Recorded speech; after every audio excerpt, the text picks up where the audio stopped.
Tuesday, September 21st. We are here to discuss the budget, and we're going to start with the Pledge of Allegiance. Pledge allegiance to the flag of the United States of America, to the republic for which it stands, one nation, indivisible, with liberty and justice for all. So we will open the meeting with public participation. There will be another opportunity at the end of the meeting after you've seen the presentation. Is there anyone who would like to speak? Not seeing anyone, I will pass it off to our Township Manager, Bill White, to present his budget recommendation. Absolutely. Well, thank you very much, and I want to start by thanking the board for scheduling this meeting, especially coming off the heels of a late night last night. So, as we discussed last night, and as the agenda said, we'll cap this at 2 hours. There's always the possibility we could get through faster, so we don't have to use the full 2 hours, but we won't go longer than that. So again, I appreciate the board getting together. I appreciate the department heads taking time out to come tonight.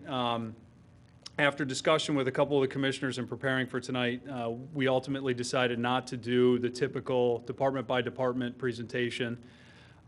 With the general understanding that the commissioners have a pretty good grasp on what it is the departments are doing. So what we'll do tonight is just step through this presentation, and then we'll transition to a live forecasting spreadsheet, that the goal being to help set the table for these future discussions and these special meetings that we scheduled last night. With some of the larger items, and start building those into the forecasts and seeing how the expenses and the revenues line up or don't, and then how we fix that. So, Bob, you're driving, so let's jump in. So the agenda on this presentation, I'll step through our budget goals as we're preparing what it is that you're going to see tonight and the work that has been completed so far. We'll discuss briefly the budget layout, which for those commissioners that have been here for a couple years, you're familiar with the layout, but always like to step through it anyway, just to give a baseline understanding. And then Bob Tate will step through our 2022 numbers as they relate, or as they're showing up in the general fund, the sanitary sewer fund, and the stormwater fund. And then I'll step back through some of our larger discussion items, with the goal again being to tee those things up and present my perspective on a few of those, and then we'll step into the forecast and show the board what that looks like and how that will hopefully help us get to a budget in November that we're able to pass and feel hopefully feel good about. Bill, So, before you jump in, can I yeah. just ask a quick question? Two quick questions. First, will we be able to get, you guys had a slide up last night when we voted on the calendar for the budget meetings. Will we be able to get a copy of that, or has it been posted? And I didn't see if I apologize if it has been. I'm not sure if it's been posted yet. We will do both. It'll be posted and you'll get it via email. That would be great, because I don't know if I was dreaming. You guys have like specific topic items you'll be discussing at different meetings. So, Yep. Okay, that would be great. Yep. And then my second one is, I've got this with me that you, I think, gave us before. Is this, I'm good to follow along? Or at least like, this relates to this? We're still There in the will be same place? moments where that will be the case, yes. Okay, Yes. great, thank you. And definitely get extra credit for bringing that along. I appreciate it. So the goals, and this is similar to what we presented for those of you that were able to watch the video that we posted last week. When we were preparing the budget, at the top of the list is always operationally to be able to maintain the excellent services that our departments provide by ensuring that we have the staffing and equipment necessary to allow all of our staff to do the jobs. I think we all recognize the great work that they do, and having the right amount of staff to address the needs and the equipment that they need to do those jobs are essential. On the sanitary sewer side, ultimately setting rates at levels needed to meet the operational needs. Bob will go into some detail on that. There's been some expense changes over the last couple of years that are impacting that fund, most of which is outside of our control. But Bob will step through that. On the stormwater fund and we talked at great length last night about much of this, and that is to execute the projects included in the funding plan, and then start designing and going after additional projects that we know are out there. And Steve did a good job stepping through all of that last night. And then finally, and probably most important as we look not just at 2022, but beyond, is to start to establish a funding plan that will incorporate the board's long-term goals as they relate to some of these items that we've been discussing for the last couple of years, specific to capital, the methodology or the determination of how the board would like to fund the community organizations, and then start addressing some of these other programmatic things or priorities that come up. Those being the sustainability coordinator that was discussed when the energy plan was adopted by the board earlier this year. You know, what's the township's long-term goal with the tree canopy and tree maintenance, as well as the departmental goals that we've discussed in these meetings in the past with our various departments and the needs that they have based on, you know, the calls for service and what they're seeing. I would like to just take a couple minutes and talk about what's been done to get us to this point, because I think what happens a lot of times, and I'm most guilty of this, is we're all working towards this presentation and are focused on what happens next. And I didn't want to step over or dismiss the work that has been done so far. And if we don't talk about it tonight, it would go unnoticed, and I want to make sure that I thank the department heads and their staff that helped back in July. We started the budget process, which is 3 months earlier than we have done historically, because we wanted to get out ahead of this and have something that was ready to go in August. So the departments, in July, the departments developed their operating and capital requests. They completed their budget narratives, and they updated their respective sections of the fee schedule. That typically is done in late September, early October. So I appreciate them taking the time in the middle of summer and getting that done. They did a fantastic job. They were able to get those numbers pulled together. They met with finance then in early August, and we were able to pull together the preliminary budget that was distributed to the board and published to the public in mid-August. And then since that was published, we've, and mostly the department heads have been meeting with Bob based on updated revenue estimates, reworking some of their requests, mostly on the capital side, to meet a balanced budget objective. And that's always our goal when we make this presentation, is we're starting from a position of a balanced budget and going from there. To do that, the departments reworked their capital and trimmed quite a bit out of it, with $200,000 on the capital side as assets that were up for replacement in 2022 were pushed to later years.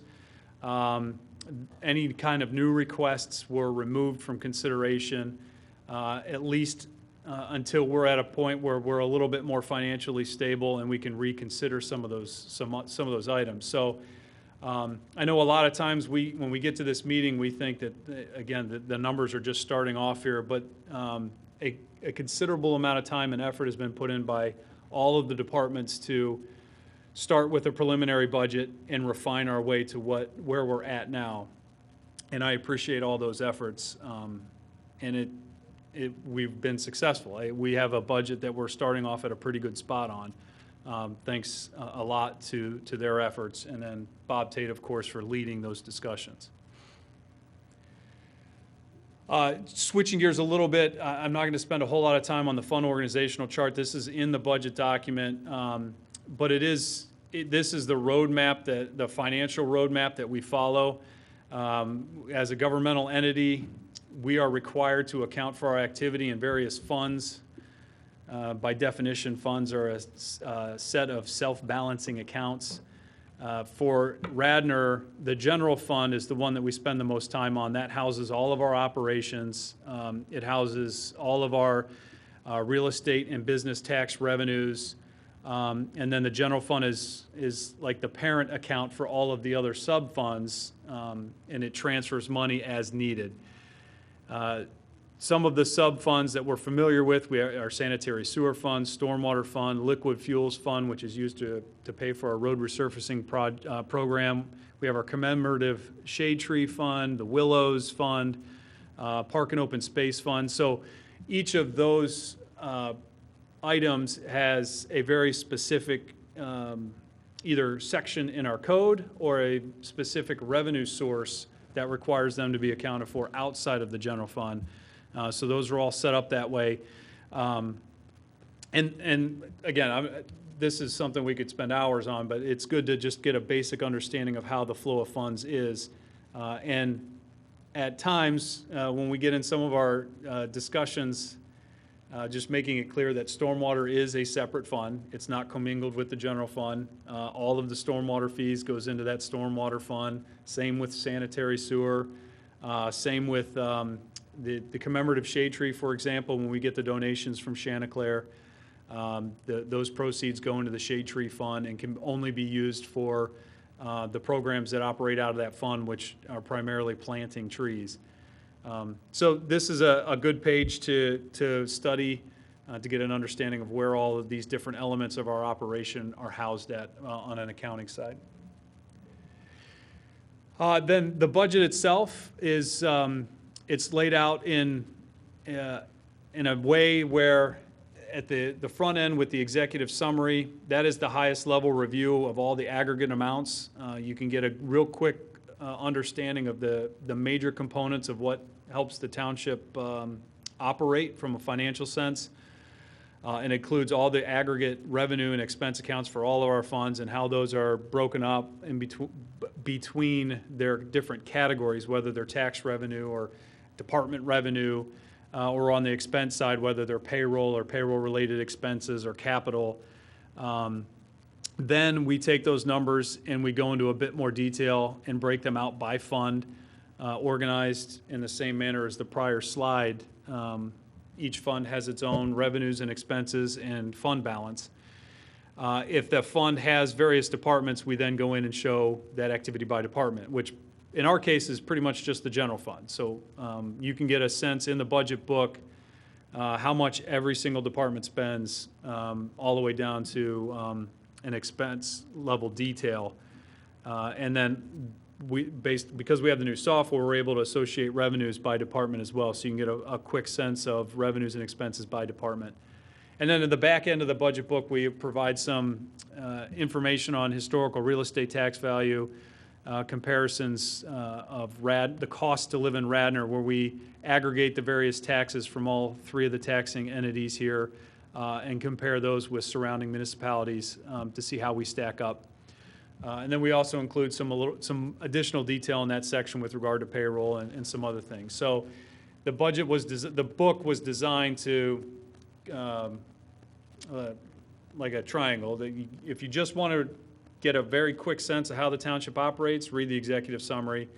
The further back you go in the book, the more detail you're getting into. So the general fund for 2022, the numbers that are presented that Bob is going to step through here in a moment are at current staffing and operating levels. So it's as we describe typically, it's the baseline, and these will be very similar to the numbers that were presented with the preliminary budget back in August. As I mentioned earlier, Bob has been working with the departments to refine some of the capital and operating expenses, so there might be some differences, but nothing significant or material. The amounts are going to be very similar. So the second item, as I touched on earlier, is these numbers include the scaled down capital requests from the departments to try to minimize the capital expenses next year, again, aiming at a balanced budget, at least as a starting point. And with that, as I noted, we were successful. The general fund budget is balanced, but it's as normal as is normally the case. It's never that simple, and Bob will step in through some of those details now. Thank you, Bill.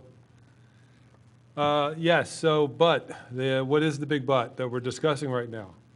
The delta here is the federal stimulus money received in 2021 and 2022. When we look at our revenue over the last 6 years, 7 years now, we're looking at real estate taxes, generally reliable, predictable, and their collectability year over year is very consistent. The percentage collected in the year that the taxes are levied is generally about the same, 98.5% roughly, give or take. So it's a very reliable, predictable source of revenue that we can forecast in our budget. Business taxes, of course, we have fluctuations. 2020 reflects the effects of the pandemic with 2020 has the impact of the pandemic and some recovery in 2021. All others consistent in the aggregate, except for 2020 as a result of COVID. The reason we want to highlight the stimulus funding, we are balanced in large part because federal stimulus money received in 2021 is helping in large part of the recovery that in this year. And it is one of the biggest reasons we're able to produce a balanced budget for 2022. Without that federal stimulus money, which is roughly $1.667 million that we'll receive next year, that will be the second installment. Without that, we would not be able to produce a balanced budget.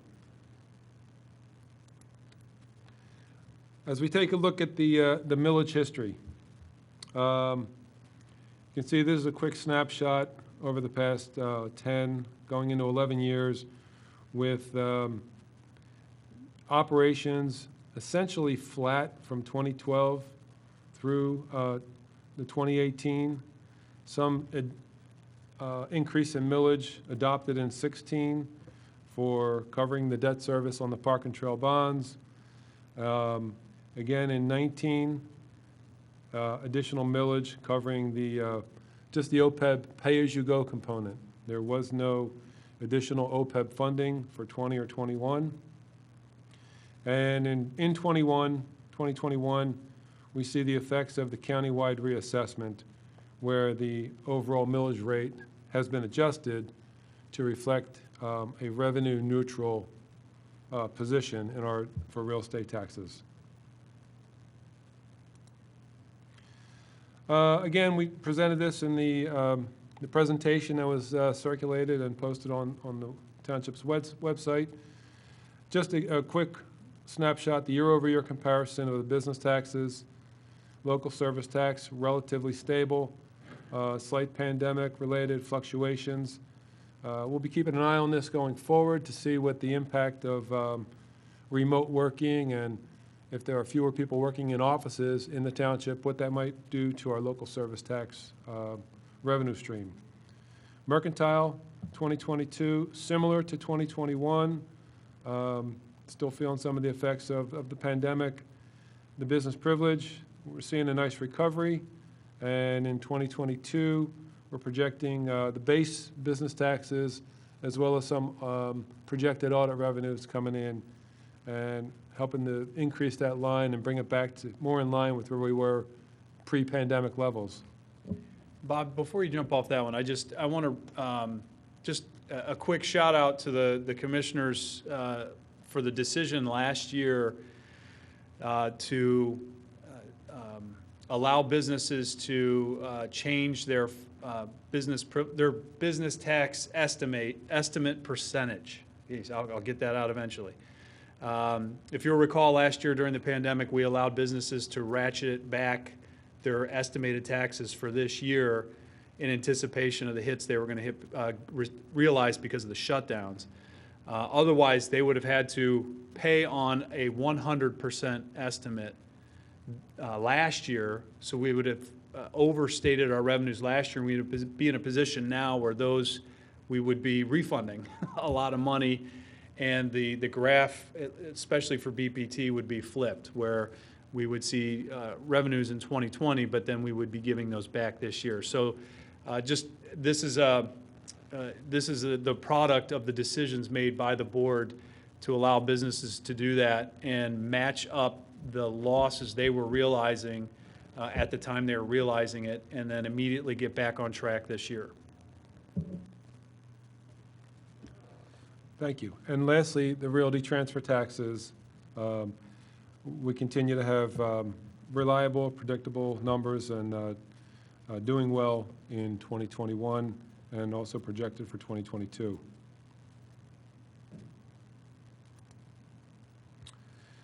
As we take a look at our general fund expenditures, what I'd like to point out right out of the gate, between our wages, payroll liabilities and benefits, and transfers. I'd like to include transfers because we're transferring money to our capital fund to provide the assets needed for the department to provide services for our residents, and also for the debt expense for bonds that have been issued and other financing that's been we've taken on in order to complete projects. And again, all service related. In the aggregate, these numbers represent 76% of the budget. And it's been relatively consistent over the years. We have our community organizations and other operating expenses kind of rounding out the balance of our general fund expenditures. And those relatively stable, as we'll see on the next slide. And this is more at a departmental level. I'll let Bill, if you want to go into more detail on this one. Yeah, we put this in late in understanding that the screens are not going to be able to allow us to see the detail here, but Bob, you've got the laser pointer there, left. Yep. I know folks at home aren't going to be able to see the laser pointer, but this might help the massive crowd we have in here. Always pack the house for this night. So this is a little bit behind the curtain of what I was talking about earlier about the work that goes into preparing the budget prior to it being discussed in a meeting like this and ultimately published to the public. But part of what we're looking to do year over year is be consistent with our expenditures and contain those as much as possible. Again, to try to, because we know that revenues aren't growing at any kind of exponential rate. In fact, the last couple of years, even before the pandemic, we were seeing reductions in our business tax. So our departments have been tasked and have stepped up in terms of finding ways to continue to provide service without expanding expenses. And this is department by department, administration, finance, the treasurer's office. There are numbers there. They don't compute because there's not a whole lot of expense there. So it's not zero. Building and grounds, IT, police, fire, our emergency management cost center, community, I can't even read it myself, community development. And so what I was hoping to demonstrate here is that if you look at the totals for each of the departments across the board, they are relatively flat over the 5-year look back. And this goes back to 2018, 19, and 20, and then 21, and what's being presented tonight is 22. The fluctuations you do see in our two bigger departments, both police and public works, noting that for 2020, the low, which is being demonstrated as the low expense in those years, a significant amount of their operating expenses were charged to the emergency management cost center during our COVID response. So while we had the EOC activated, and for the most part, the the township was shut down, but our staff was still here working, those expenses were being charged to the Emergency Operations Center for a couple reasons. The primarily to track those expenses in the event we were able to get some sort of cost recovery through PEMA and FEMA, which we're still working on with those two departments, but I think the federal government earlier this year fast-tracked that, which is the stimulus that Bob referred to earlier. So if you were to take the emergency management expense in 2020 and reallocate that back to their home departments, that would level out both police and public works for 2020.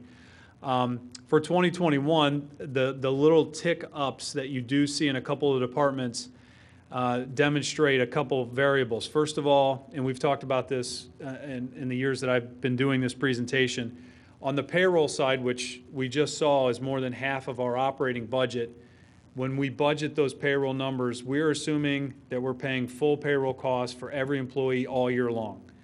And the reality is because of natural attrition, retirements, resignations, vacancies in those positions, we always come up short in that expense or fall short of hitting that high water mark or that expense mark. So when we budget, the amount is naturally going to be higher for that reason. And then over the course of the year, we'll come in under that. And that's exaggerated in the two larger departments because they have the larger staffs. So when this all shakes out, you will see that 2021 and 22 are going to end up being right in line with those prior years. So I wanted to show this again as a compliment back to our departments for their commitment to holding the line on the expense side, not reducing service, but finding ways to keep providing the same level of service in spite of some rising costs. Payroll goes up. We're paying more to get rid of the trash and recycling. Police, their contracted services for their software and the state-run items that we're required to participate in are going up. So in spite of those types of things, the departments are doing a good job of holding the line. Thank you, Bill. And this next slide really just dovetails on the previous, showing in the aggregate 2018 through 2022 overall general fund expenditures. And as Bill has mentioned, I mean, we're trending right around that $35 million mark year over year. Some of the variables that have impacted these numbers include the prior OPEB funding plan, variances in department capital expenditures, some of the pandemic expenditures, and then overtime as it relates to weather events that occur throughout the year. And as Bill had mentioned, the 2022 budget, as it ticks back up a little bit, assumes the full payroll expense for all of the budgeted positions. And Bob, before you jump off of this slide, just to zero in on the OPEB number specifically, because that gets a lot of discussion this time of year, and definitely over the last 2 years during our budget cycle when we were realizing the decline in the business taxes, and especially in 2020. But if you look at 2020, that was the first year where we did not contribute any additional dollars to the plan. And you could see that it's roughly $1.5 million short of those other years. So, I mean, that variable alone, had we made those payments, the general fund expenses that year would have been the exact same as in all the other years. So that's how significant that program was in terms of comparisons. Okay, thank you. And now we'll take a look at the general fund operating statement. If you had a chance to look at the preliminary budget presentation that was circulated and is on the website, the general fund favorable variance in that presentation was just slightly over $56,000.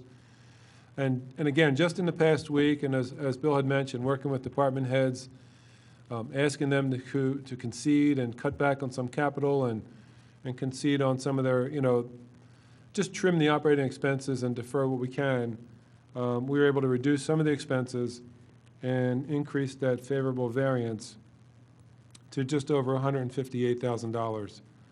I do want to point out what we're seeing here in 2020 and 2021, these unfavorable numbers, which we've put a drain on the cash, was the COVID years, directly related to the pandemic. 2020, we took the biggest brunt of the hit, and then with the passage of a deficit budget for 2021, which we were only able to do because of the healthy cash reserves that we had accumulated over prior years. So again, just a quick snapshot of the general fund operating statement in the aggregate and where it stands today. This is the baseline. This is where all the work that has occurred in July and August has gotten us to this point that we're able to produce at this time. Following the general fund is a quick look at the sanitary sewer fund. One of the things I want to point out is over time, when we look back over prior years and the rates that were in place and the expenses of the fund, generally about 75 to 80% is simply a pass-through. The township has to pay the Radnor, Haverford, Marple Sewer Authority, RHM, for us to basically send our sewage downstream and get treated at the plant. So the bulk of the budget is to fund that cost, the straight pass-through cost. What's left over is for the staff, the sewer staff, who do routine maintenance, and also some limited capital. So this has been a fund that runs very tight, and as you can see, even as much as we tried to work the numbers for 2022 budget as it stands now is at a deficit of almost $675,000. If in looking at this, and in order to make a correction, the current rate that residents pay is $7.85, and based on the consumption information that we have on hand right now, based on the information provided by RHM on expected costs for next year, to break even, we would need to increase the rate at $1.05 to $8.90. That's our calculation now based on the information we have. Certainly can change as we get closer to the end of the year, as we obtain more updated and accurate water consumption estimates, as well as a more accurate projection for 2022 costs that we'll have to pay to RHM. Can I, Real quick, Bob, jump back to the last slide. It's impossible to see the numbers on these screens, but this is identical to what was presented in the preliminary budget. But the one call out is it notes that the RHM expense for this fund from 2019 to 20 increased by $1 million in 1 year. That's impossible to overcome just based on water consumption or cuts anywhere else. The staff that Bob referred to is 3 individuals. So when that kind of change in activity is ultimately what's going to drive any kind of rate change. so we, and I know it was when Commissioner Clark was still on the board, because he was sitting next to me when we voted on this. Didn't we talked about, and we have raised that rate. Didn't we raise that rate? We did it for 3 years. Is that 3 years done? Am I jumping ahead? I'm sorry. Foreshadowing. That is a great Okay. segue.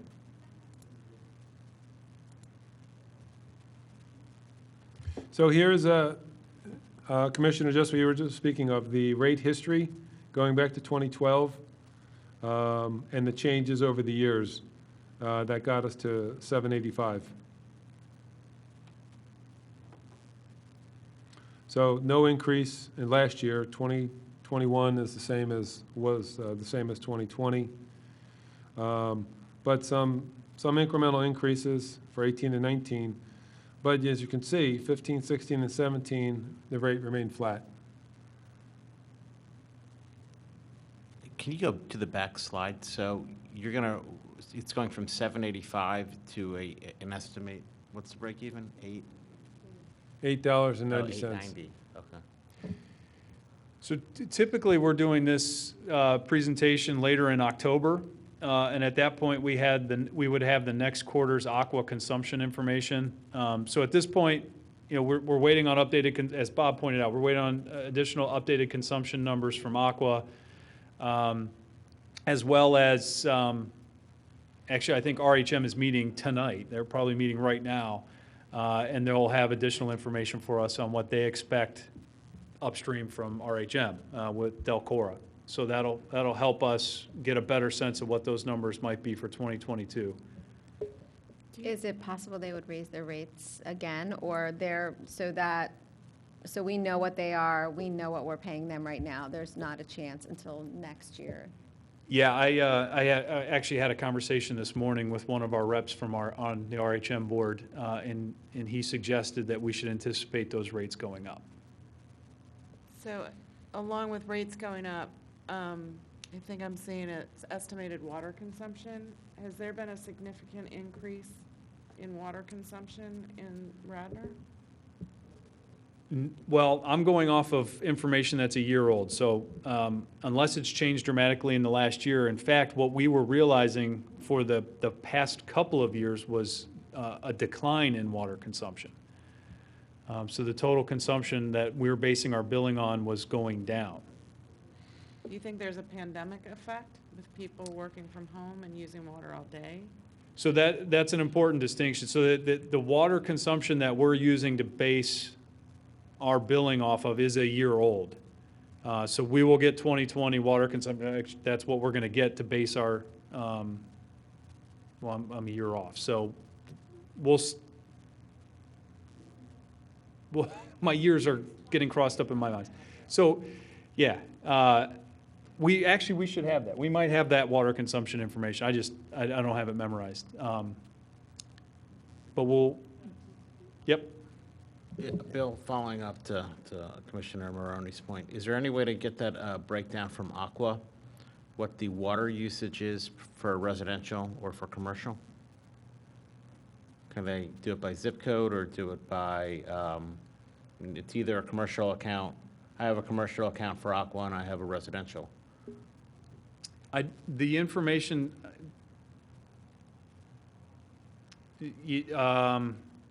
I'm not sure how easy that's going to be. Okay. We get the information based on service address. Okay. That by itself doesn't tell us whether it's commercial or residential. So we would have to marry that with, say, the real estate tax information. Okay. So that, I'm hesitating sure. because I don't know how Okay. easy or difficult that'll be. Yeah, okay. I'm thinking it'll be difficult. Now, then the next question is I think when Villanova did the CICD, they moved some water to Lower Merion, is that correct? Was that for the new development or was that for existing development? Just, Yeah. and then if it was existing development, are they taking a lot of, I mean, it's great for capacity, but it certainly helps when everyone else has to foot the bill for it. So just when it comes to existing capacity or the new CICD, it's a lot of people using a lot of water over there. Sure. And I'll put Steve on the spot with regard to the capacity and which segment of the university is going in which direction. But from a billing and collection standpoint, we bill and collect all of those sewer rents, and then we are charged by Lower Merion for that flow, and we pay Lower Merion. So at the end of the day, the revenue is ending up in the municipality that's taking the flow from an accounting sense. So we're losing money and paying money out? It's not a double dip No, here. we're collecting that, we bill Villanova, they pay us, and then Lower Merion bills us, and we turn around and pass that money Is along that to Lower net Merion. neutral or is there a is it a net neutral, or is there a gain or loss, and what is that amount every year?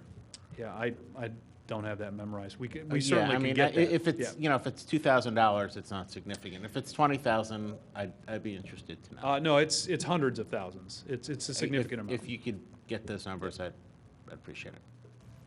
So Commissioner, the way that worked, the new development at Villanova required increased sanitary sewer capacity for the residence halls and the Performing Arts Center.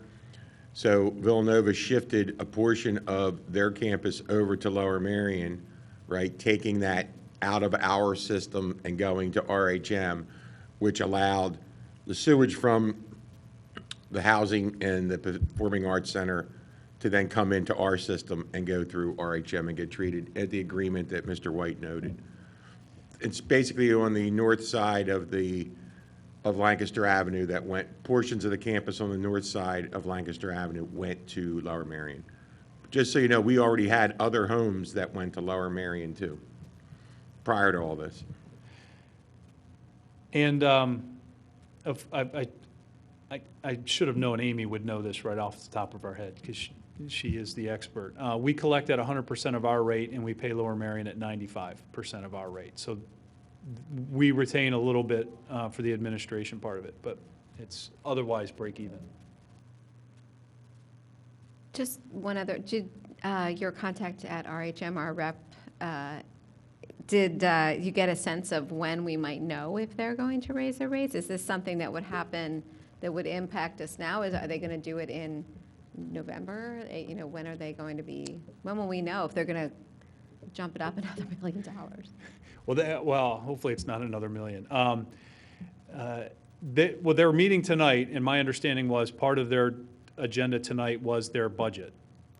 I don't know if they get that done in one meeting or if it takes some time, but that conversation was starting tonight. Well, I can certainly reach out and get a better understanding of timing once we hear back. We had left it this morning that they would get back in touch with me after tonight and let me know how it went. So this 890 to break even is based on information that we have to this point. If they raise that, it could go up. Yes, yes. Or if water consumption's changed significantly, it could go up or down, depending on which way the consumption's gone.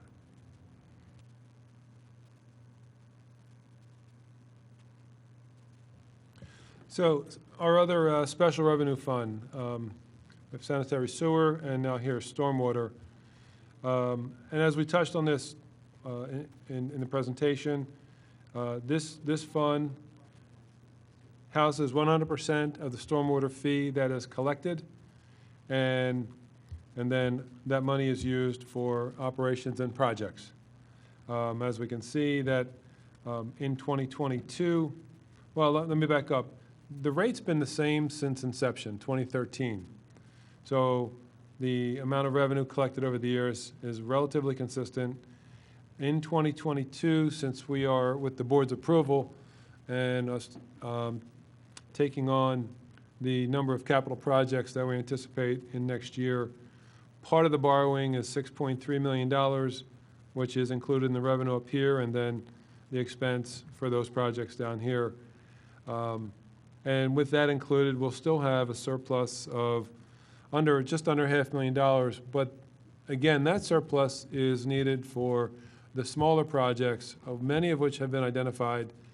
Those that are under $500,000 will be paid out of the cash balance, the cash fund of the stormwater fund, while the larger projects are financed through a short-term draw-down note.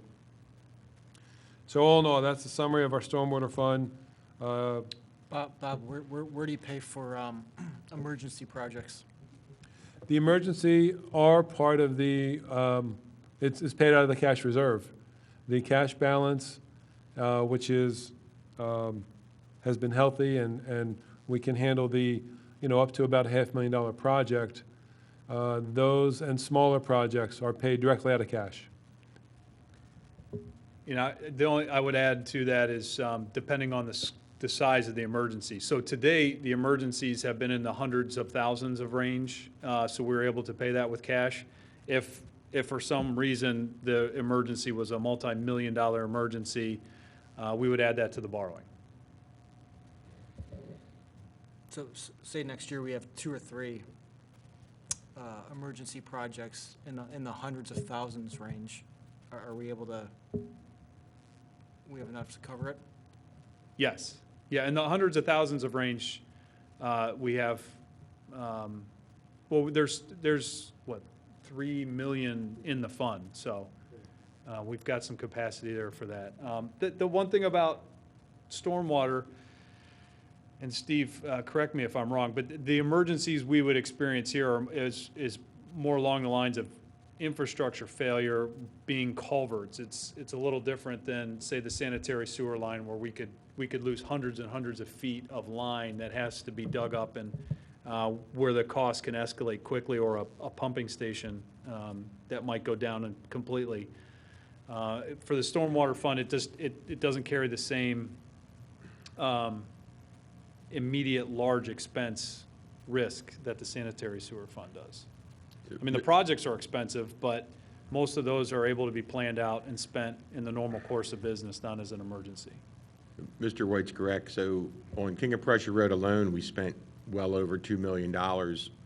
We had $2 million emergencies on the sanitary sewer on King of Prussia Road. To date, as Mr. White has said, we've had hundreds of thousands of dollars worth of emergency projects.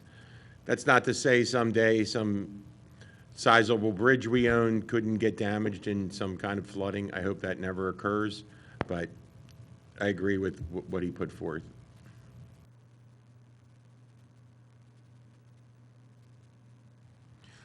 So with that, no proposed change in rate for 2022 for the stormwater fund.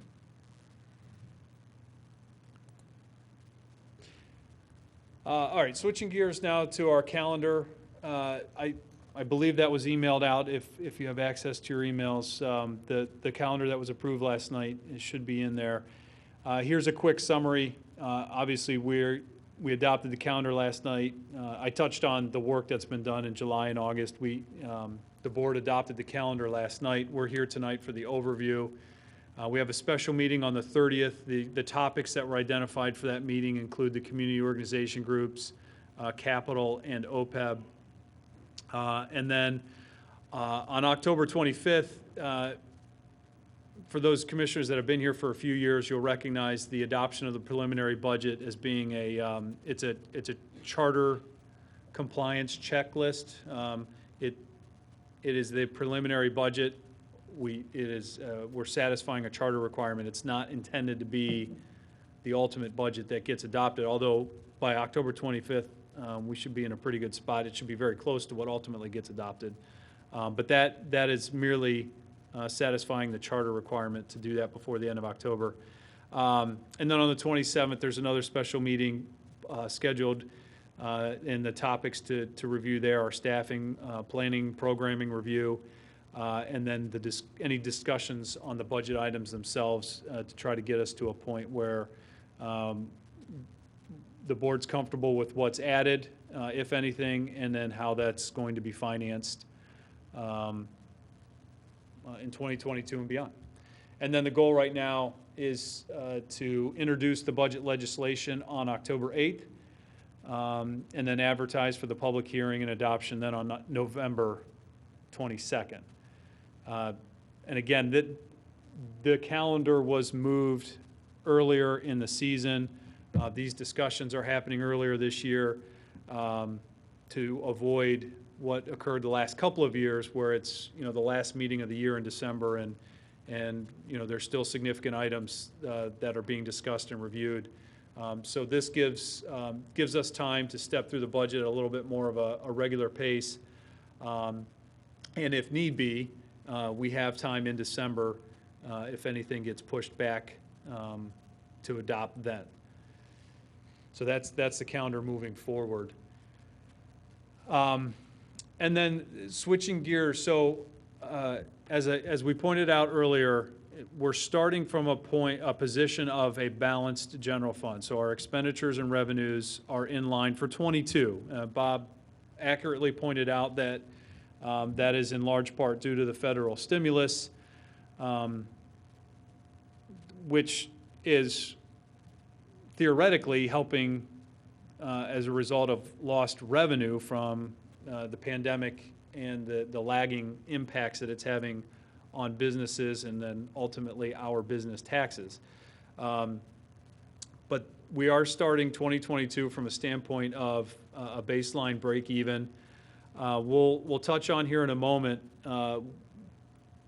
the actual cash balances in the general fund. Bob noted on the operating statement, and it was in the preliminary operating statements as well, the spend down in 2020, and then the budgeted spend down again this year to our cash balances and what that means in terms of the dollars and how do we put a plan back together to restore those. So that's part of the financial sustainability component of what I'd like or I'd recommend that we cover as part of this budget cycle. The other element that I've talked more about it administratively and not so much in these meetings, but I think it did come up in prior budget meetings that our reliance on business taxes is fantastic when those are growing every year. But we've learned now in my tenure here in Radnor that those back up on us very quickly and suddenly without warning. It happened coming out of 2008. I started here in 2010 when those numbers were basically rock bottom, and at just a shade over $4 million. And we're budgeting based on needing anywhere from 7 to 8 million. So that is a significant gap, and it happened in 1 year. And now, with the pandemic and the shutdowns from 2020, we saw it again. So it takes those a long time to ramp up, and it takes them no time to fall down. And our reliance on those from the operating side makes years like the last couple and where we're at today more difficult. So if there's an opportunity for us, again, looking long-term, this isn't something that I don't think we would want to correct quickly.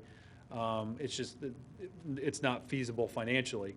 But if we make it part of what our priorities are and we set a plan going forward over the next 4+ years, I think that hopefully by the next cycle, whenever that may be, Radnor Township's in a position where we're not so reliant on those business taxes, and maybe instead of any impact operationally, we are instead saying, you know what, we're going to have to pause on the capital program for a year or two, which is a lot easier to stomach than on the operating side. So if we can shift that operating burden over to revenues that are a little bit more reliable, that is going to put the township on a much better financial footing for the long term.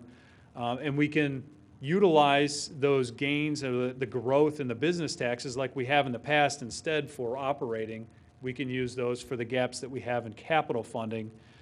And in years where the capital projects are less than the amount of money we're depositing in there because the business taxes are better than expected, we're developing a fund balance in there, and then we'll have a healthy balance for capital funding as well.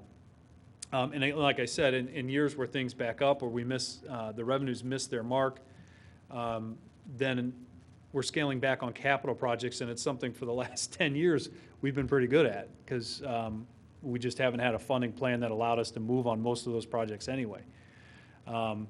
So that's part of what we'd like to get into when we start looking at our forecasting model, is taking a look at those. And then some of the larger components of the operating statement that we've talked about is, and we've talked about this the last couple of years, especially as noted in the 11th hour last year, is the community organization funding. If there's a methodology to calculating that, or if there's a process that we go through earlier in the year, or however we want to develop that so that we can plan on it operationally when for our budget, and all of those community organizations can plan on it themselves. I think that's ultimately what everyone is aiming for. Those discussions have not resulted in immediate solutions that are out there, so that'll be part of what we discuss, I would imagine, next week. But nailing that down I think would be good on both sides of the ledger. And then finally, the other major item is we talk about annually, requests from administration for staffing, based on the needs that our departments are seeing. Topics come up from time to time that require attention or that grab the attention of the community and the commissioners. Obviously, our commitment to the tree canopy and our tree environment here in Radnor is very, very important. But our budget doesn't reflect that necessarily. We have the infrastructure on the accounting side, we just don't have the funding. That is something else that if it's a priority, we should build into the forecast and plan accordingly. Same with, again, like some of the requests from the departments, with the police department, with the Office of Emergency Management, and making those requests. That's a position that I feel strongly about in the near term. Since I've been in this position for a little over a year and a half, emergency management has been on the front of every day. Like, we're talking about emergency management every day in one form or another. For most of that, it was the pandemic, and then 5 or 6 times it's been because of weather events. And before that, when I was finance director, it was the same situation. We didn't have a prolonged pandemic, but it was something that was coming up regularly throughout the year. And I think as the police department presented last year, having that resource available every single day is important for the pre-planning and the interdepartmental coordination to make sure that Radnor is able to respond quickly with our partners over at the fire companies, with our other community partners, depending on what the situation may be, whether it be one of the larger businesses or a school or a college or university or something like that, that the pre-planning is happening on a regular basis so that if the event occurs,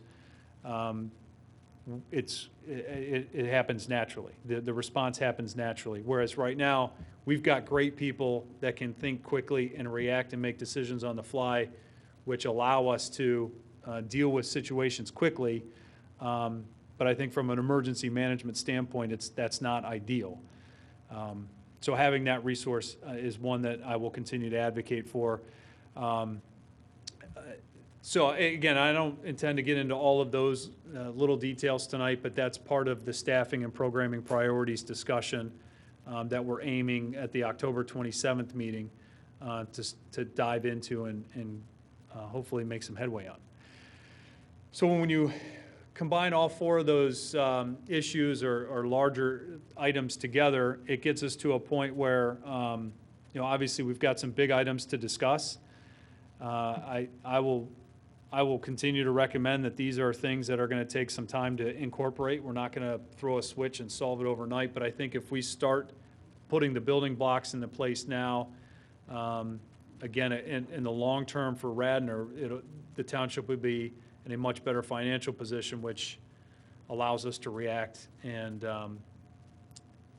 make small adjustments along the way a lot easier. So with that,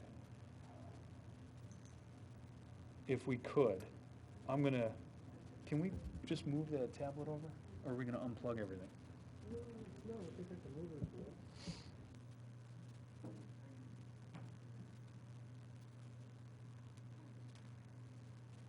This is where everything becomes unplugged.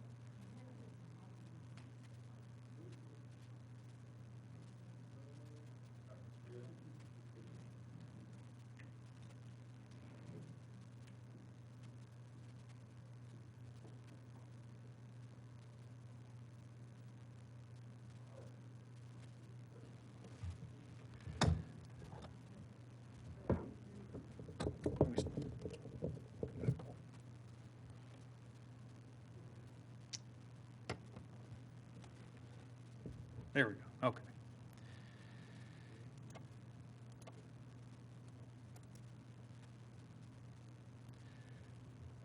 All right, so Bob and I have been working together over the last 2 months to put together a forecasting model. This is This is not too dissimilar from the one that we had years and years ago. The problem with that model is that it was next to impossible to keep up to date because we were having the data enter all of the transactional information. Thanks to the board, we now have a software system that will do this for us, and we can actually start putting this information together quickly and have it react accordingly. So we have a dashboard here that for the general fund shows in the upper left corner here with cash balance. The gray line indicates what our fund balance policy is. The blue line represents the forecast for general fund cash. Don't panic. There's things built into here that would not occur without revenue. So there's more loaded in on the expense side than on the revenue side. So it's exaggerating this slope, this slippery slope here going down on the graph. In the actual years, you can see, however, that prior to the pandemic, we were right at our fund balance policies and in good shape. And as Bob pointed out, and as we've talked in prior years, it was those decisions made then to adopt the fund balance policy and to require large cash reserves in the general fund that paid significant dividends the last 2 years. It allowed us as a township to continue to operate and provide the same level of service without having to make significant reductions in operations. So again, the last 2 years have proven out the necessity for having strong fund balances and cash in hand to be able to sustain these types of revenue declines. And at the same time, it's also highlighted our reliance on business taxes, which is proving to be unreliable. So again, that shift, if we can, to a more reliable revenue source. Then the annual surplus deficit is just showing us on an annual basis what those gaps are. For 2022, so this is a little confusing to look at in that the bars going up are actually indicating deficit spending because in an accounting system, a debit is a positive and a credit is a negative, and revenue is a credit. So when you have net revenue, it's a credit or a negative number. So it's a little counterintuitive, but when the bars are going down, that's a good thing. When they're going up, that means that we're spending more than we're bringing in. And then, so we have two different levels of forecasts. We have a baseline, which is, as discussed earlier, that's where we're at today. That's without any additions, both in terms of revenue or expenses. And you can see over time, over the forecast, that those are trending in the right direction, but expenses are higher than revenues, expenses being the dark blue, revenues being the light blue. So even at a baseline on the forecast, there is some correction needed, either on an expense or revenue, a combination of both. Then we have what we're calling the additions. That would be, the additional things that we want to layer on top of baseline. If that's a capital plan, if that's, a tree canopy program, if that's the sustainability coordinator, if it's the, additions for the OEM, the emergency management position in police, those types of things, the forecast will allow us to layer those in and see how it's impacting both expense and then what kind of revenues are needed to make those match up.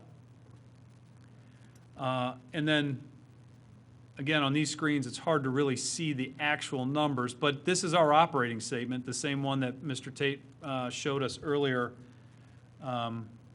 as demonstrated by the positive, or the surplus, which it's a negative number, but it's a surplus of 158. So this is coming straight from the accounting system and aligns with what we're presenting. And then we've added these forecast years on the looking out from 23 through 26. And where this is, I think, going to prove to be helpful is we have our proposed additions, adds and puts, pluses and minuses to plan. For example, we've also advocated for a fire inspector.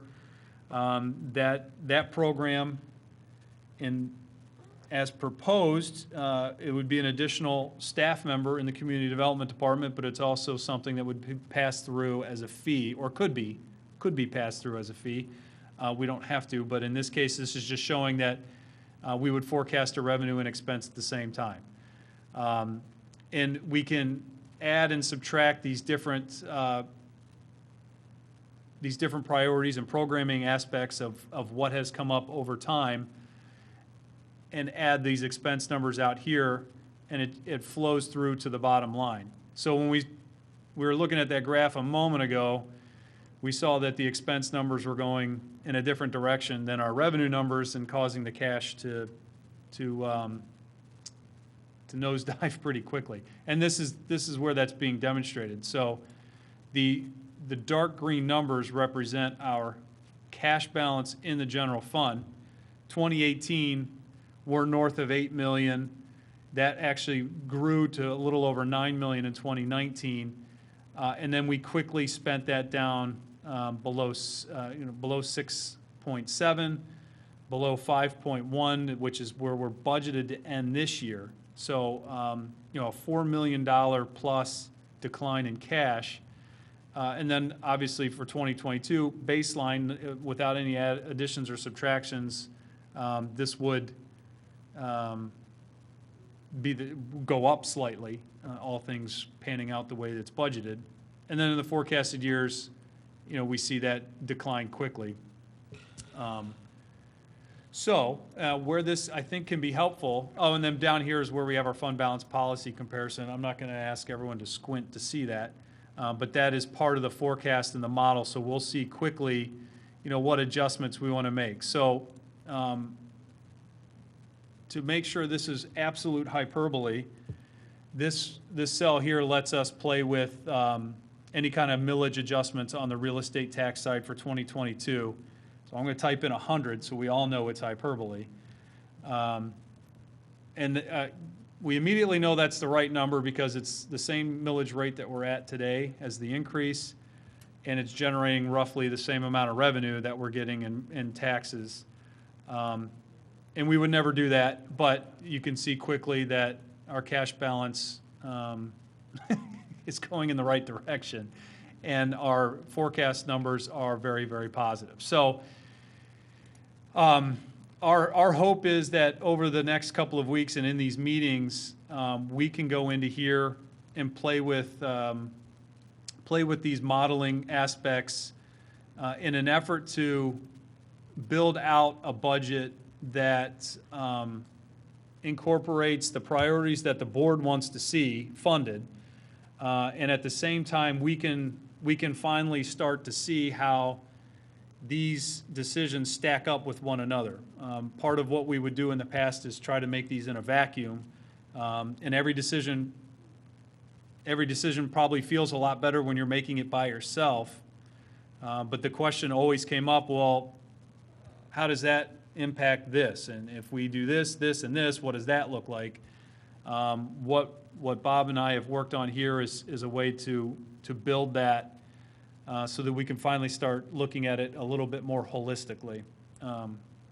And again, when we have it built the right way, we will be able to see a trend in a positive direction, hopefully in a positive direction for the general fund, and at the same time have confidence to know that we're adding the programs and the priorities that the board wants to see, and that we're confident that we're adding those in a financially responsible manner. So that's the forecast. I'll end with saying that on a pretty much a daily basis, Bob and I are going to be reviewing these numbers, what is being shown as the 2022 Township Manager recommended level numbers.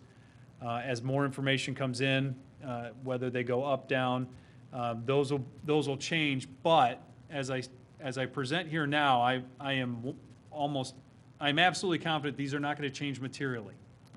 For the last 11 years, I've seen how these numbers work, and any kind of change will be in the thousands of range, or maybe tens of thousands. It's not going to be anything significant.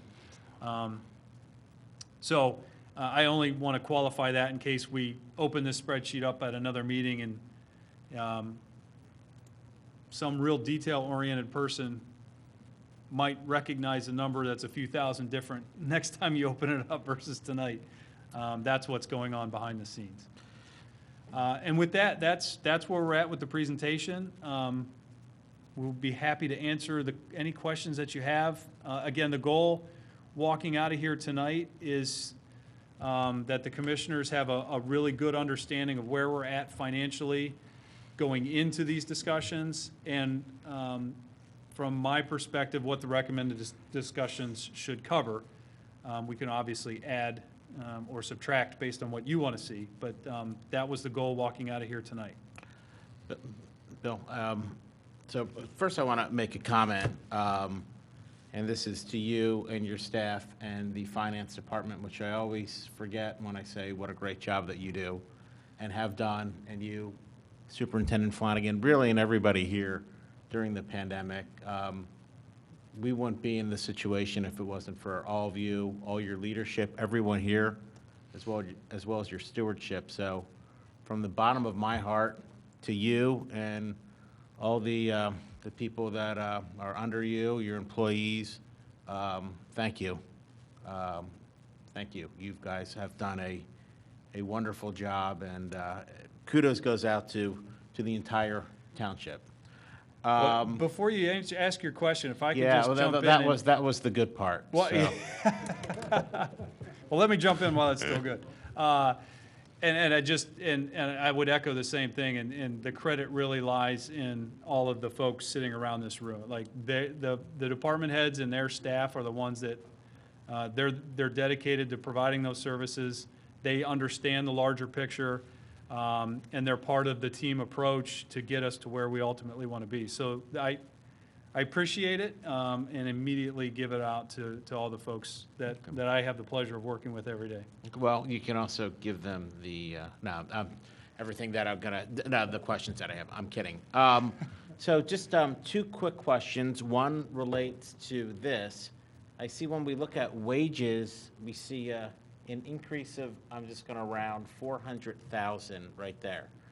Is that we're assuming to have one OEM and 3 other additional police? Why is there's a $400,000 jump? Yeah. So, or is that just people got raises? No, well, first of all, I absolutely love the question, because this is part of what Bob and I arm wrestle about in our meetings. And as I pointed out earlier, and we talk about this every year, when it comes to payroll, in terms of being the most prudent in budgeting, we are assuming that every staff member every position is fully staffed, and we're going to pay that person the full amount of their wages for the entire year. Ultimately, what happens, and these numbers all reflect that, is the natural vacancies that occur throughout the year. If someone leaves, we don't immediately fill, either intentionally or unintentionally, based on whether we're able to. But the variance are those vacant positions. So it's vacant positions. So assuming that everybody is, we have all the employees that we need, and then we add 4 or 5 more, that could go up really close to another $1 million. Maybe not on that line, but when you look at benefits, that could go up another $1 million or close to it. Well, it would. 700,000-800,000. Yeah, I it mean, would take. then It you would take deal more with than 4 or 5 training and- employees. Training and insurance and all that other stuff, okay? So that's kind of a concern. I'm just looking at this, and it's not a concern, it just jumps out at me. Sure. Going forward. I want to shift somewhere else, and I didn't take my notes. I did watch your great video, both Bob and Bill. And the one thing I noticed, and like I said, I left my notes at work where I watched it. I thought that there was like a $2.6 million difference between the property tax from one year to another. Am I correct on that? That during 2020, we didn't get all the property taxes expected, I don't know if I read that right, but my question is, if people had a difficult time paying their property taxes, or is that money that we don't think we're gonna get? Is that money that's gonna trickle in later? Are we gonna put liens on it? Is it gonna cost us more than it's worth? Is there some kind of, forgiveness? Yeah, So- I just wanted to double check with Bob in case, I'm, any kind of variance like that in real estate tax, we're not aware of. The numbers are Okay. pretty consistent. And in terms of, the performance of that revenue during the pandemic, quite honestly, it performed as if things were normal. Okay. So I don't want to discount anyone who did have trouble paying their real estate Sure. taxes, but on Mhm. the aggregate, it did not Okay. impact. So then the I total read, I number. don't have my notes with me. I probably read it wrong, but I just wanted to, You could have been looking at the business taxes, which did drop by some okay. millions of dollars. All right. Okay. Thank you. And again, great job, everybody. I want to, I wanted to ask a question on one of the earliest slides that you put up that was showing the business privilege tax, and maybe that was the millage history slide. I don't think you have to pull it up, but it did have your projection at 8.35 million. And it looked like a significant projection, and there was a quick note that I caught that it said something about audits, that you're projecting more than our simple recovery in business privilege, and I'm wondering if you can explain that. And it looks great, Sure. and I hope it happens, but how did you get to that Sure. projection? First, well, Yep, that's the one. thanks to the board for authorizing the full-time Act 511 position, and we were able to fill that earlier this year. So, two things going on. I think with the pandemic, we're noticing that a lot of the smaller mercantile businesses were certainly impacted. The restaurants and retail shops, they certainly took a big hit. The lion's share of our business taxes is not mercantile, but the business privilege component. What we're seeing is that there was less of an impact on those businesses, and to some extent, we're seeing recovery in 2021. In addition, with now a full-time dedicated resource and reviewing and looking at the returns and identifying potential audit opportunity, we're increasing the audit estimates more consistent with what we had forecasted in 2019 and prior years. Because there just seems to be, you look hard enough and you'll find some anomalies and some inconsistencies that would merit an audit. So we do feel that between the recovery and the audit, the taxes recovering from the pandemic, businesses recovering from the pandemic, and with some of the audits that are in the pipeline already, that we're comfortable forecasting that number where it is for 2022. Excellent, thank you.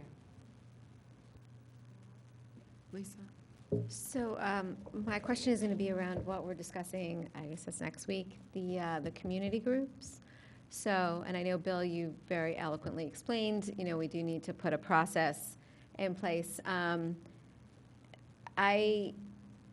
Well, first of all, when we talk about community groups, who are we talking about? So are we talking about fire? Are we talking about library? Are we talking about, there is an item here in the budget where you do not have, library's got its own line, fire, then there's the other community groups kind of lumped together. So I'm just kind of trying to understand what we're going to be talking about when it relates to that, so that the groups also know as well.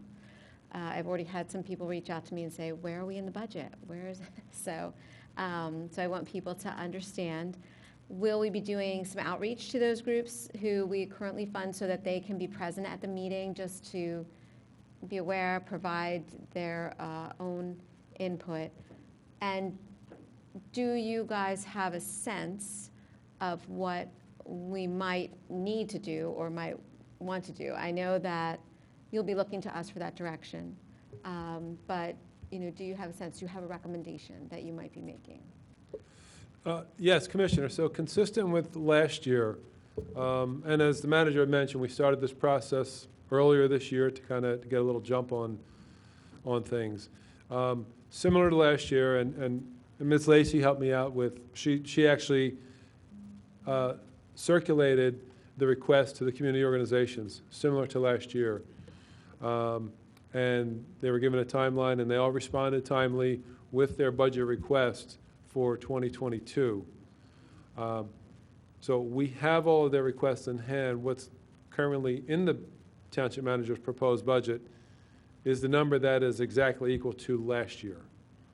So I think at the meeting that is scheduled later this month, on the 30th, will be an opportunity to review those requests. If the board so wishes to have those groups come in, that at your direction, that would be arranged.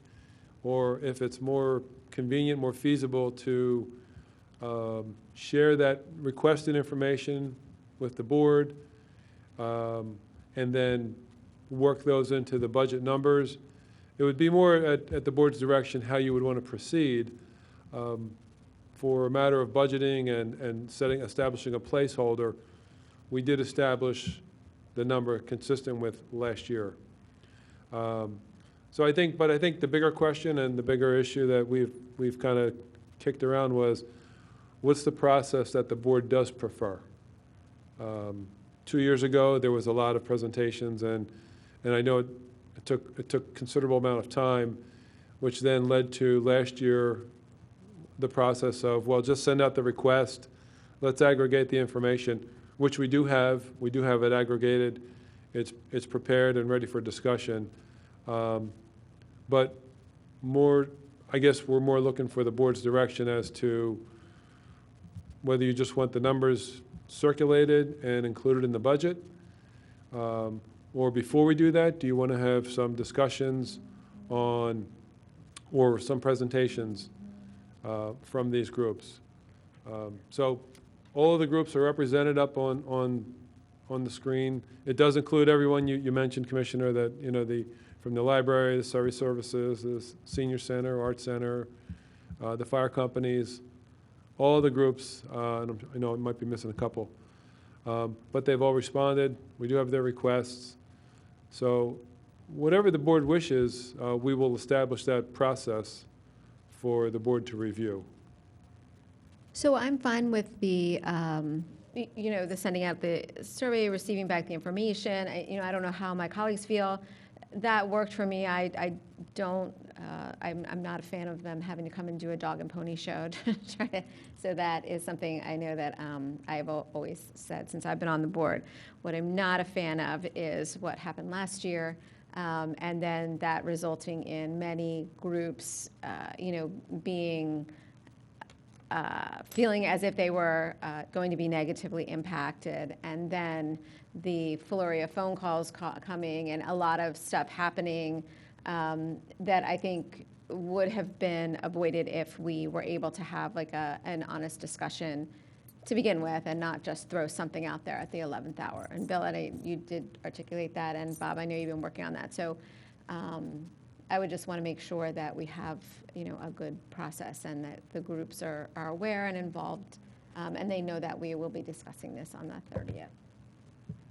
I'll concur with that, Commissioner Borowski. Last year was a mess, and it wasn't fair to the residents to give them the same year, you know, what they got in 2019, they got in 2020, all except Surrey. Those are hard cuts, and to do it on the fly, it's not good, it's not fair to these organizations, but at the same time, I personally believe that this board really owes it. Our first stakeholders are our residents and the staff. So if we could have those numbers, and I don't know, if you do it, if we do it, then they wind up calling us individually and politicking us. But any process was probably going to be a better process than what we had last year. So I would just add, so I understand that they sent in sort of proposals with, based on the form that we saw last year. So it's got their finances, their mission statement, and basically their proposal for using the money for the following year. So if you could share sort of those raw proposal responses with this board so that we have some time to read through them, understand the financial situation of these organizations a little bit better before we come into the conversation, I think that will help. And again, I think, giving notice that the next meeting is where it will be discussed for any of the applicants who would like to come and listen, but I don't think a presentation, it's a lot to put on a nonprofit, is to ask them to come and pitch. So I would not like to have them make a pitch in person, but I would like to read what they've submitted well ahead of time and let them know the night that we're considering, at least the initial consideration. I think that would be a transparent way for us as board members and for the agencies themselves. We have a summary of the request last year compared to this year compiled, and then behind we can attach each of the individual, it's a one-page summary of their request, and we'll put that together and circulate that to the board tomorrow. Thank you. And then just at the same time, we'll reach out to all those community organization groups, make sure that they're aware of next Thursday's meeting, invite them to attend. And then maybe with the Board of Commissioners, you'll have the requests, you'll have the variances year over year, you'll have a week's opportunity to call and ask them any questions directly. So maybe the discussion point that night is, we'll put it up, and then we can just go entity by entity, and the board can decide where you want to land on that. Understanding that if there's complicating factors that aren't resolved that night, it's not the 11th hour, we've got time, and things can be revisited at either the regular meetings in October or at the special meeting later in October. Does that sound good? Thank you. Sounds like a good plan. All right, that's the plan. And just to make sure that, in case anyone missed it or there's any confusion, the numbers, there are numbers included in the amounts that are presented tonight. I know in the past, budgets were submitted with zeros, and that created, I think, more confusion than we thought it would.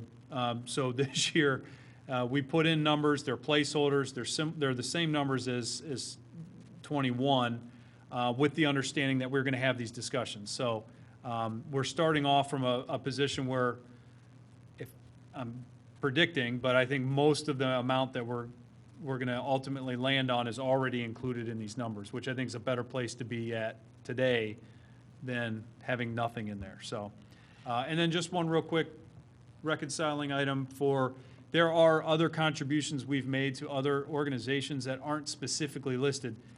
We have an other object code, and other is the catch-all for the one-offs that we've approved in certain years. The ones that are consistent and annual have unique object code, which is why they show up here. But this is just based on accounting. Obviously, the board, if there are other organizations, it can be added very quickly and easily. So this isn't the end-all, be-all list. Bill, can you forward me that spreadsheet so I can play around with it? I can, yeah. I know that you've done it in the past. I mean, I think it'd be a help for all the commissioners if we could kind of, tweak the numbers and see what makes sense, and Yep. we'll have a better idea of how we can help. Yeah, I apologize, it's not going to come over with any formulas because this is pulling directly from the accounting system, so I'm just going to yank out the raw data, but it'll have it all in there. It'll all be there. I have a concern about that. I'm going to say that I have a concern about, so you're going to send a spreadsheet with all the budget numbers to all of us, and we're going to tweak them, or?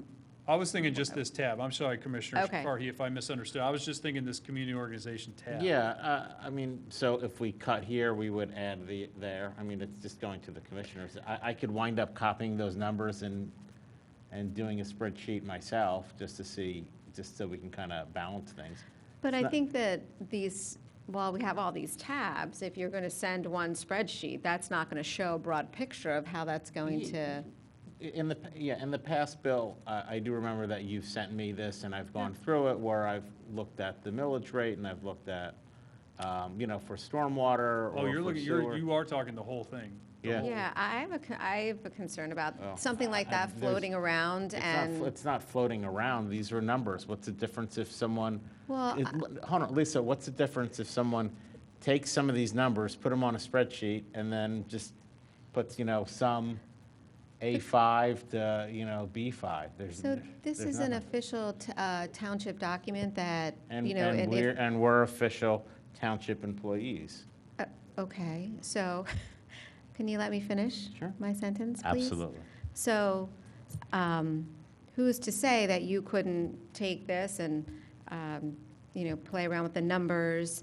And then, I'm not saying that you would, email it out to anyone, but then all of a sudden it becomes something that is, something else that's out there that, is not jiving with what we're all talking about in the meeting. I mean, I think that the staff is really good with, we've sat, and I was actually thinking, gosh, I wish we were upstairs where we had the board and you guys would plug in the numbers and we could see it change real time.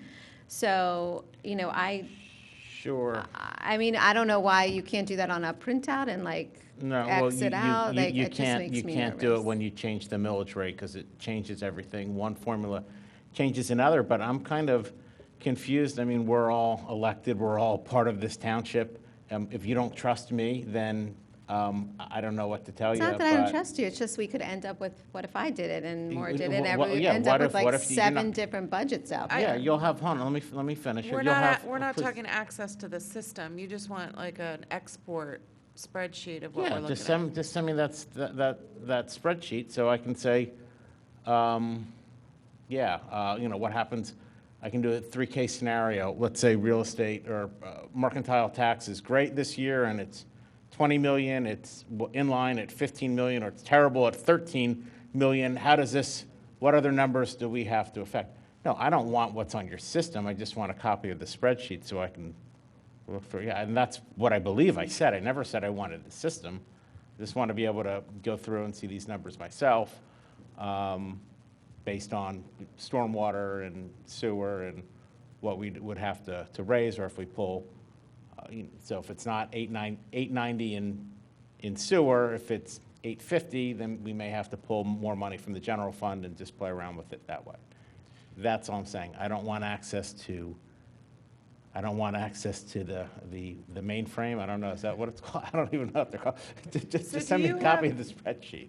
Let me just ask a quick question. Do you have plans, Bill, to present a formal preliminary budget to us?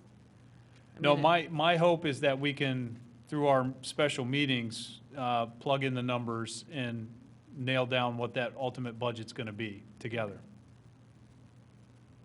Would this be onerous to export a spreadsheet for A or all commissioners? No, and I absolutely understand, Commissioner Borowski, your concerns with version control, and we would not allow access directly into the system. But it's very simple to hit an Excel export on the spreadsheet or out of the system and provide that. Yeah, that's not a problem. And can you mark it with draft or confidential or something like that? Yeah, it'll be a Before- spreadsheet, so whoever the user is can Right. delete that, but, But let's just, yeah. alert those you are going to share it with that this is to be kept for personal usage and not publication. Sure. Is that okay, Lisa? Yeah, it's fine. It has nothing to do with trust. I just am worried about a whole bunch of different budgets floating around out there, and then we come back here and the staff's trying to work, and people are like, well, I saw this one and I saw that one. It's not an issue of a bunch of different budgets. It's an issue of being able to really be able to dive into the numbers and see how one number affects another number. I don't know if, I guess you haven't used many spreadsheets, but you really need to. Oh, no, I've used many spreadsheets. Okay, Thank then you really need to dive into the numbers.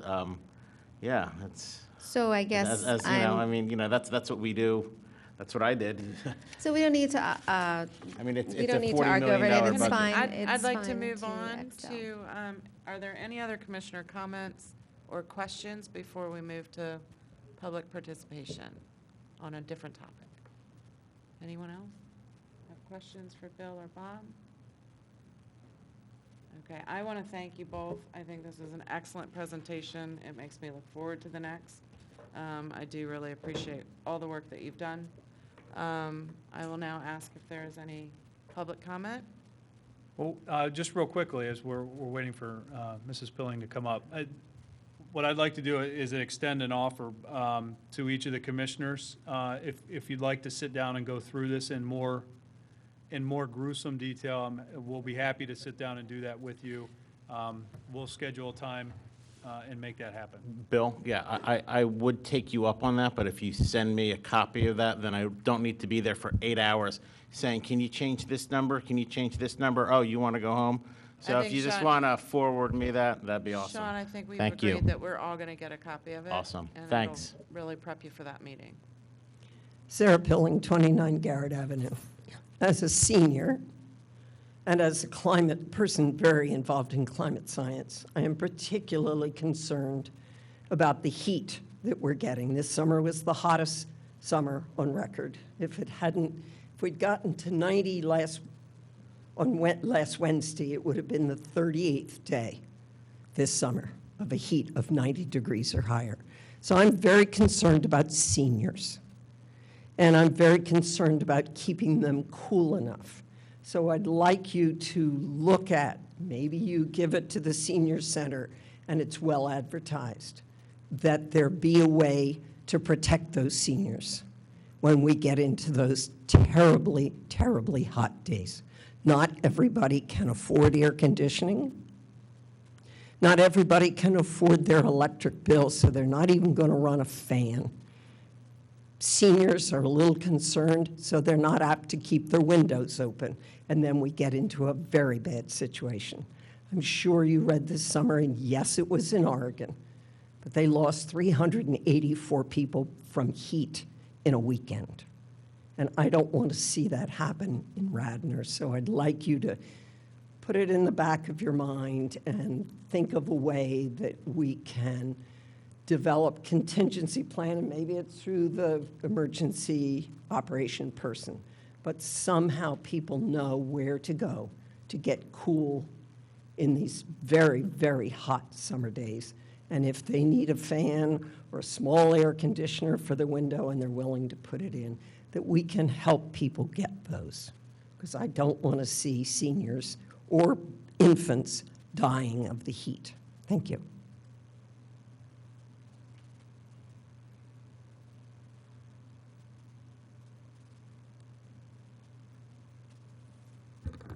Hi, Baron Gemmer, South Wayne Avenue. I'd like to echo what the board has said and thank Bill and Bob and the staff for the presentation. And piggybacking on that, the other thing, the one concept that was floated about moving the business privilege tax from an operations to a capital funder, I think that's a great idea. It'll also help with the, not that we're adding any to the proposed right now this year, but it'll help with the general fund balance policy, because then that will be impacted less because that deviation won't be there. But along those lines, I wanted to follow up with a question on the business privilege tax that I brought up earlier in the year when we talked about it.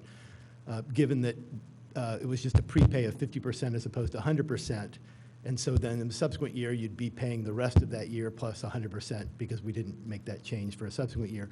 So I wanted to know if we did actually see the numbers in terms of what the revenues were for the business year as opposed to the revenue, the year we received the revenue, just to see if that trend that plus the additional audit is getting to that 8 million plus number. Great question. I can tell you with our new staff person, and I haven't been looking at what's coming in this year, as detailed, and we don't have it aggregated in a way to actually compare. But I know at a high level where we have seen that the 2020 actual numbers compared to the estimate, at a high level review, we've seen a lot of those are consistent. So the 50% estimate they paid last year was Or they could choose to pay as much as a 50% reduction, or somewhere in between. And with the extended tax filing deadlines, a lot of people did file and made an estimated payment that was as close as to their projected actual for 2020. So in the aggregate, it worked. Thanks to the board for approving and adopting that resolution. It did work. I have not gone through and looked at specific businesses line by line and seeing, who was over and who was under. But looking at the, took a little bit of a hit last year and a recovery this year, that's consistent with what was set forth last year. Otherwise, we would have seen inflated numbers last year, significant refunds this year, which, I mean, there are large refunds coming through, but nothing like what we've had in 2019, 2018, and prior years. It's much less. So correct me if I'm wrong, so it sounds like because of the delay, and a lot of them had a better handle on what the revenue was going to be, even though the 50% was available, they paid probably 100% of what they thought was going to be, but that was less than the 50% of the prior year. So they were essentially prepaying a year in advance, but it was a smaller amount because they knew they had more time to figure out what that impact was going to be on them. Correct. Or just stated a little differently, their estimated payment was more reflective of their 2020 actual activity. Yes, but it wasn't 50%, And even if it that wasn't 20 50% of that, it was closer to 100% of that because they didn't have that 100% threshold Well, of the prior they all year. varied. Yeah, they all varied. I can say in a lot of the business privilege filers, the professional firms and larger corporations, many did not take advantage of it. Many of them paid 100%, and we're seeing that their filings this year do reflect the activity at 100%. It sounded like they overpaid an estimate last year, and then their revenue came in much lower. Gotcha. So what a lot of them did file is an accurate reflection of 2020. So if they did decrease the numbers last year, matching principle. We matched revenue and expense in the year it occurred. In 2021, we're seeing a recovery of that. Yeah. But when they submit those, so we don't have a way that we break down which year, that when they make a payment, because some of them might be for the prior year if they made more money, and then again, the estimate, we don't break that down internally. We just know that the form itself is consistent, and we got that revenue for this. Our software currently does not segregate the prior year estimate, the current year tax rate, and then the subsequent year estimate. There's basically 4 components that make up the net number that's paid. So what we record in the accounting system on a cash basis is the net number, the net cash collected. But that is a composite of prior year actual, the prior year estimate, subsequent year estimate that you're paying. So, but the system for our tax collection, business tax collection, currently does not have. We're looking at some modifications that we don't know if we can do it yet, but that can segregate out and slice and dice the information at that level. Okay. But we're not there yet. No, thank you. Part of it was just the reasoning in terms of, we're adding that piece for the audit, so it's, obviously that's a little higher in the bar chart there, and I wanted to see what kind of confidence we had that the other part of the bar was going to grow appropriately, given that there was kind of a mashing of those 2 years there. So, thank you. Can I just ask one question to Bill, or Bob? Does this budget affect our credit rating or not, or is it more of a function of our bonds? An individual budget, I mean, I don't think it'll move the needle much. But it is I looked mean, at by Moody's. Yeah, if we're passing a budget that's balanced, that's obviously a good thing. If we pass a budget, even if it's balanced and we're not addressing the fund balance policy, they would flag that as a problem. I don't know if any of that is significant enough to change the rating. You meaning those OPEB things- or what? Meaning OPEB?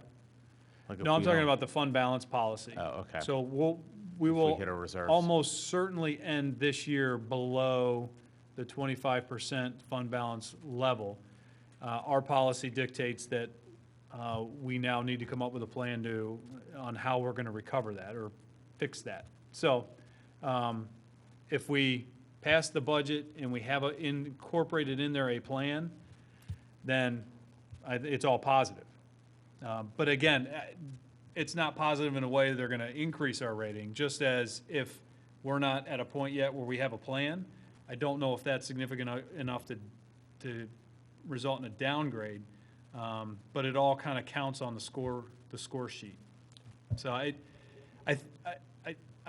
guess that the very long answer is that it's more of an accumulation of impacts that ultimately result in a rating change. I don't think any one particular budget or one particular cycle is enough to generate enough to move that rating one way or another. Okay, and the reason why I ask is you've done a great job of refunding, saving us money. I mean, I see clips of $500,000 at times that we're saving. So that's the big goal, is to make sure that we have that positive rating so we can refinance and just wipe out some of this higher debt. And just, I mean, that's just free money, basically. And that's the great job that you all do. We got another one coming. Awesome. So. And in fact, since you brought it up, if I could, just 2 seconds. So the general fund, we talked about the transfers number, and a big chunk of that is going to pay for debt service, roughly $3 million. Had we not done the refundings, that number would be over 4. So, I mean, it's real. So, and that's $1 million, so. It's free money. I mean, Yeah, really what it's it is significant. free money. Yep. And that's the aggregate over 10 years worth of refundings. But it's real and it's been helpful. Final call for public comment. I'm going to move for adjournment. So moved. All in favor? Good night. Gave you back 9 minutes, 8 Thank minutes. you. Yeah. Thanks, Bill.